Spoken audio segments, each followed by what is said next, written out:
तो ये पिछले वीडियो का मेरा रिकर्सन का कंटिन्यूएशन है।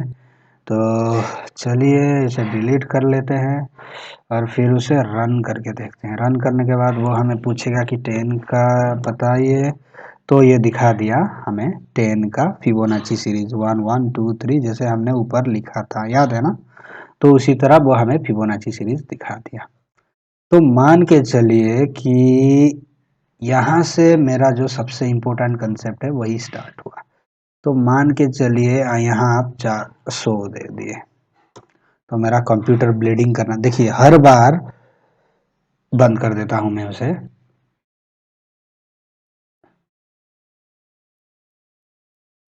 ठीक है, बंद कर दिया। मैं क्या करता हूँ, वो नंबर को भी यहाँ से प्रिंट कर लेता हूँ, NU नंबर।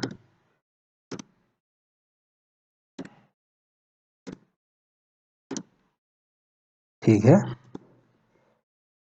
तो मैं क्या करता हूँ, थोड़ा फॉर्मेटिंग स्टाइल में उसे कर देता हूँ। ठीक है, उसने अपना काम सही से निभा लिया। तो अभी हम उसे रन करके देखेंगे।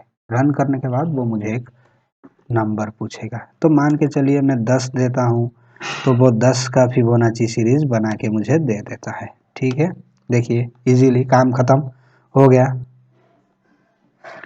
अगर मैं दोबारा इसे रन करूँ तो फिर पूछेगा। फिर पूछने के बाद मुझे क्या, मैं अगर 13 देता हूँ तो वो 13 का फिबोनाची सीरीज मुझे 12 का बना के दे दिया। ठीक है, तो मैं फिर एक बार उसे रन करता हूँ। फिर रन करने के बाद मैं क्या करूँगा, इस बार 100 दे दूंगा। हर बार आप मार्क करेंगे तो 31 के बाद 32 आने में जितना टाइम लगा, 32 से 33 जाने के लिए उसका डबल टाइम लगेगा, और 33 से 34 आने के लिए उसका डबल टाइम लगेगा। आप यहाँ देख सकते हो कि ये मेरा कंप्यूटर ब्लीडिंग कर रहा है। क्या कर रहा है, ब्लीडिंग। तो इसी तरह वो 100 तक नहीं पहुंच पाएगा। पहले से तो ये एक स्लो कंप्यूटर है। दूसरी बात देखिए क्यों ये स्लो हो गया। देखिए 35 से 36 आने में जितना टाइम लगेगा, 36 से 37 जाने में उसका डबल टाइम लगेगा। इसी तरह आपका कंप्यूटर ब्लॉक हो जाएगा। मान के चलिए 100 मैंने कैलकुलेट किया, अगर आप 5000 कैलकुलेट किए होते तो देन यहाँ पे अगर मैं 100 के जगह 5000 लिखा होता, 5 लाख लिखा होता तो क्या होता। तो इसीलिए हम एक ट्रिकरी यूज करेंगे इसके लिए। क्योंकि ये क्यों हो रहा है, ये बहुत एक्सपेंसिव फंक्शन कॉल कर रहा है। ठीक है, उसको हम बंद कर देते हैं। तो ये बहुत ही ज़्यादा एक्सपेंसिव फंक्शन कॉल, क्योंकि ये बार बार सेम फंक्शन को कॉल कर रहा है। क्या कर रहा है, बार बार उस फंक्शन को कॉल कर रहा है।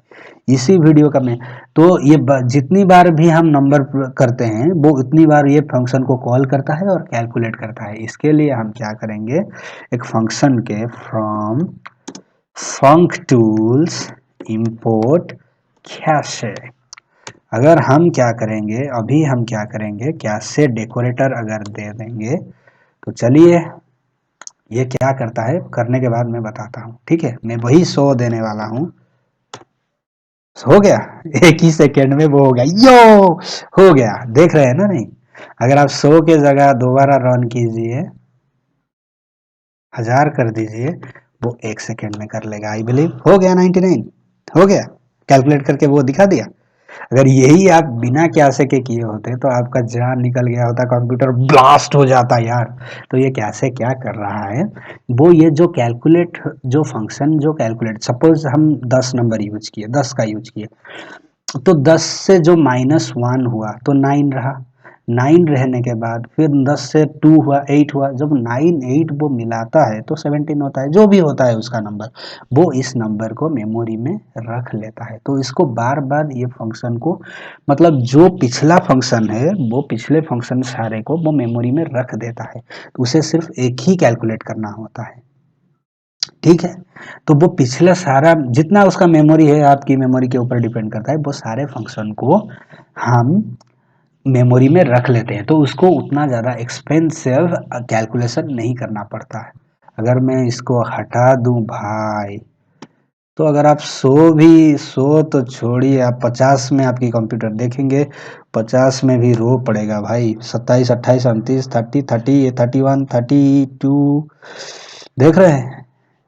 तो ये क्या करता है, क्योंकि हर बार ये जो होता है ना 33, वो हर बार क्या होता है, पिछले को कैलकुलेट करता है। पिछले जो ये फंक्शन होता है ना, इन दोनों को उसको मिलाना होता है, तो वो कैलकुलेट करता है, क्योंकि एक ये दोनों को उसको मिलाना होता है, तो इन दोनों को कैलकुलेट करता है। और function call is a expensive task. और ये सारी चीज़ें, पाइथन तो वैसे भी स्लो लैंग्वेज है, और ये सारी चीज़ें उसे बार बार करना पड़ता है। तो इसके लिए क्या होता है, तो हमें ये चीज़ यूज करना चाहिए, हमें कैशिंग यूज करना चाहिए। कैशिंग यूज करने से क्या होता है कि वो सारे जो फंक्शन कॉल जो हो गया एक बार, उसको मेमोरी में सेव कर लेता है, तो दोबारा उसे एक्सपेंसिव फंक्शन नहीं करना पड़ता है। समझ में आया बंधु? कि इसीलिए हमें कैशिंग, और आप चाहते हैं कि नहीं मुझे सारा चीज़ क्योंकि मेमोरी में नहीं रखना है, तो हम एल आर यू कैश भी यूज कर सकते हैं। उसमें हम L R you cash use कर सकते हैं। यहाँ आप देख सकते हो क्या है, मैक्सिमम साइज, मतलब मैक्सिमम साइज मुझे 5 चाहिए, ठीक है। तो वो लास्ट 5 का नंबर याद रखेगा, लास्ट 5 कैलकुलेशन याद, फंक्शन कॉल याद रखेगा। फिर भी अगर आप 100 देते हैं तो काम हो जाएगा। देखिए, वो लास्ट 5 का जो फंक्शन कॉल हुआ है उसका नंबर वो अपने मेमोरी में सेव कर लेगा। थोड़ा बहुत मेमोरी खाता है, बट इट्स ओके ना यार, क्योंकि इतना फास्ट अपना कैलकुलेशन, जब भी आपको जब भी आपको एक्सपेंसिव कैलकुलेशन करना है ना, तभी क्या होता है, तभी ही आपको ये चीज़ यूज करना चाहिए। और आप इसे और कहाँ-कहाँ यूज कर सकते हैं, आप कमेंट सेक्शन में बताइए। और बताइए कि आप सोचिए कि आप मुझे कमेंट सेक्शन में बताइए कि इसे और कहाँ-कहाँ यूज कर सकते हैं। अगर और कहाँ यूज कर सकते हैं, तो आप मुझे वीडियो बना के या लिंक दे सकते हैं जो कमेंट सेक्शन में, नहीं तो मैं वीडियो बना लूँगा फ्यूचर में। और इस चीज़ को, ये जो कैशिंग को हम और कहाँ यूज कर सकते हैं और किस-किस स्टाइल में यूज कर सकते हैं। अगर वीडियो से आपको देखने के लिए और सीखने के लिए कुछ मिला, तो वीडियो बनाने में बहुत मेहनत जाता है भाई। तो प्लीज़ अपने दोस्तों को जिनको ज़रूरत है, पाइथन सीखना चाहते हैं, तो उनको ये वीडियो शेयर कीजिए प्लीज़। ये वीडियो शेयर कीजिए उनके साथ, और उनको दिखाइए कि वो, यहाँ जो भी है, अगर कुछ समझ में नहीं आया तो आप मुझे कमेंट सेक्शन में पूछ भी सकते हैं। लेकिन एक बात बताऊँ, ये एक बहुत ही इम्पोर्टेंट टॉपिक है जो हर बार पूछा जाता है इंटरव्यू में, बहुत सारे इंटरव्यू में पूछा जाता है कि रिकर्सन यूज करके आप वेब सीरीज़ बनाइए। तो अगर आपको ये वीडियो अच्छा लगा तो प्लीज़ शेयर कीजिए, और सब्सक्राइब कीजिए यार, सब्सक्राइब नहीं करते आप, प्लीज़ सब्सक्राइब कीजिए, क्योंकि मेहनत तो लगता है ना भाई। आपको पैसा थोड़ी जा रहा है आपको सब्सक्राइब करने में, आपको कुछ सीखने को मिल रहा है, तो सब्सक्राइब तो कर ही सकते हैं। Thank you for watching this video, thank you.